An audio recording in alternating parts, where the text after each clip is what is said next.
नमस्कार दोस्तों, मैं डॉक्टर अमन किशोर, कंसल्टेंट साइकेट्रिस्ट, ग्वालियर मानसिक आरोग्यशाला। मैं आज एक अहम और गंभीर मानसिक बीमारी के बारे में डिस्कस करना चाहता हूं, जिसका नाम स्किज़ोफ्रेनिया है। स्किज़ोफ्रेनिया अमूमन जो लोगों में 200 में से एक व्यक्ति को होती है और ये बीमारी काफ़ी पुराने समय में भी पाई जाती थी और इसको लोग कहीं ना कहीं भूत बाधा, ऊपरी चक्कर और कहीं ना कहीं बुरी आत्माओं या भूतों का प्रकोप की वजह से ये रोग हुआ है या भूत अंदर आ गए, इसकी वजह से ऐसा व्यवहार कर रहा है। इसके कारण ये रोग कई बार ट्रीटमेंट से बहुत देर में हमारे पास आ पाता है ट्रीटमेंट के लिए, और इसी कारण ये जो ट्रीटमेंट है असाध्य रोग में से एक बनता चला जाता है।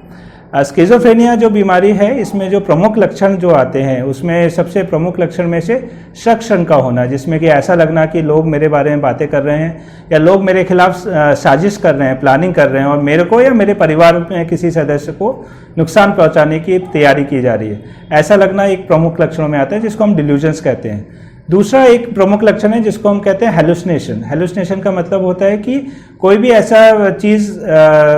या स्टिमुलस हमारे पास पहुंचना जो एक्चुअली मौजूद ना हो, चाहे वो आवाज़ के रूप में हो, चाहे वो दिखने के रूप में हो। कॉमनली स्किज़ोफ्रेनिया में आवाज़ें सुनाई देती हैं जो कि एक्चुअली प्रेजेंट नहीं होती हैं, तो उसमें आवाज़ें कई बार उसको कमांडिंग टाइप भी हो सकती हैं कि तुम ऐसा ना करो, वैसा ना करो, या फिर उसको डराने वाली भी आवाज़ें आ सकती हैं, जैसे कि मैं तुमको मार दूंगा या तुम्हें किडनैप कर लूँगा या मैं तुम्हारा कुछ नुकसान पहुंचा दूंगा। तो इस तरह की आवाज़ें भी आती हैं, जिसकी वजह से उसका डर और बढ़ता चला जाता है।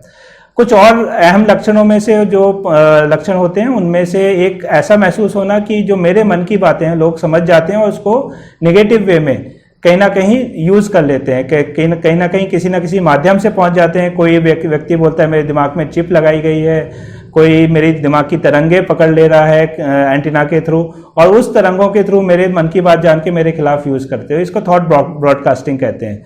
इसके अलावा जो ये पॉजिटिव लक्षण है, उसके अलावा कुछ जब बीमारी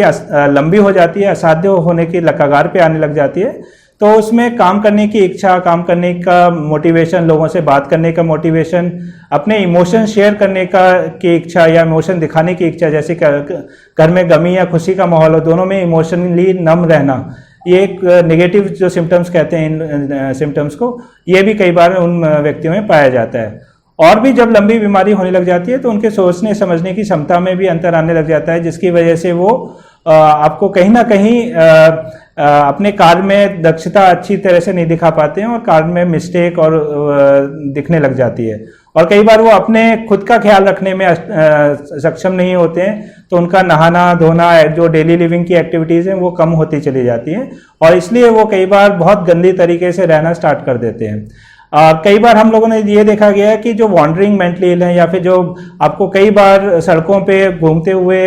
मानसिक रोगी दिखते हैं, भीख मांगते हुए बिना कपड़ों के, अर्धनग्न कपड़ों में, उसमें मैक्सिमम जो पेशेंट होते हैं वो स्किज़ोफ्रेनिया के होते हैं और कई बार वो घर से ऐसे ही भटकते हुए निकल जाते हैं और उनको ट्रीटमेंट ना मिलने के कारण वो कई सालों तक ऐसे ही भटकते रहते हैं। और जो कि हमारे हॉस्पिटल ग्वालियर मानसिक आरोग्यशाला में कई बार हम लोग पुलिस के माध्यम से भर्ती करा के उनका जब पता चल जाता है ठीक होने के बाद, उनको वापस घर में पहुंचा दिया जाता है। तो ऐसे लोगों में कहीं ना कहीं ट्रीटमेंट बहुत ज़रूरी है, और जो कई बार लोगों ने कि कहीं ना कहीं रिलीजियस प्लेस पे जाके ट्रीटमेंट लेने की वजह से ट्रीटमेंट डिले होता चला जाता है और इसकी वजह से कहीं ना कहीं ट्रीटमेंट रेजिस्टेंस इन पेशेंट्स में डेवलप होता है और हम रोगियों की दवाइयाँ एकदम से बंद नहीं कर पाते हैं और हो सकता है लाइफ लॉन्ग कई बार चलानी पड़ सकती है। तो गोलियों के पे अगर ये निरंतर रहें और जल्दी ट्रीटमेंट स्टार्ट करें तो ये बिल्कुल आम आदमियों की तरह जो दूसरे आदमी अपना काम काज और जीवन व्यतीत करते हैं वैसा व्यतीत कर पाते हैं। लेकिन जैसे कि आपको मालूम है, शुगर और बीपी के पेशेंट को दवाइयों की रेगुलर जरूरत पड़ती है,